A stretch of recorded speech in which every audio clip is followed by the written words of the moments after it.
بسم اللہ الرحمن الرحیم۔ اسلامک نالج کے معزز ناظرین، السلام علیکم۔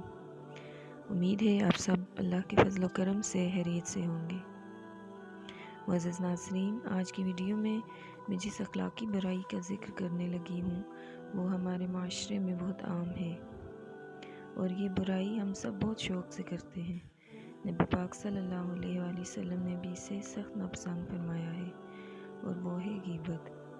ناظرین، سب سے پہلے ہم جان لیتے ہیں کہ غیبت کیا ہے۔ غیبت سے مراد کسی شخص کی پیٹھ پیچھے اس کی کوئی ایسی برائی بیان کرنا جو اگر اس کے سامنے کی جائے تو اسے ناگوار گزرے۔ اس کا شمار ان گناہوں میں ہوتا ہے جس کی معافی اسی بندے سے مانگی جائے گی جس کی غیبت کی گئی تھی۔ اگر وہ بندہ معاف کرنے کے لیے راضی نہیں ہے تو یہ انسان کے لیے بہت بڑے نقصان کی بات ہے۔ نفرتیں پھیلانے کا اہم سبب کسی کی غیبت کرنا یا اس کی چغلی کھانا ہے۔ آپ صلی اللہ علیہ وآلہ وسلم نے اس معاشرتی برائی کی اتنی مذمت فرمائی کہ جس کا تصور ہی انسان کے وجود پر لرزہ طاری کر دیتا ہے۔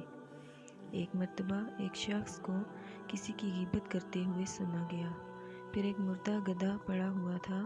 آپ صلی اللہ علیہ وآلہ وسلم نے فرمایا، وہ شخص کہاں ہے؟ وہ حاضر ہوا۔ آپ صلی اللہ علیہ وآلہ وسلم نے فرمایا، اس میں سے کھاؤ۔ عرض کرنے لگا، یا رسول اللہ، یہ تو مردار ہے، بھلا اسے کون کھا سکتا ہے؟ آپ صلی اللہ علیہ وآلہ وسلم نے ان غیبت کرنے والوں سے فرمایا، اور تم نے جو اپنے بھائی کی عزت پر حملہ کیا ہے وہ مردار کھانے سے بھی زیادہ سخت ہے۔ استغفر اللہ۔ اللہ پاک ہم سب کو غیبت جیسے گناہ سے بچنے کی اور اسی جیسے تمام چھوٹے بڑے گناہوں سے بچنے کی توفیق عطا فرمائے، آمین۔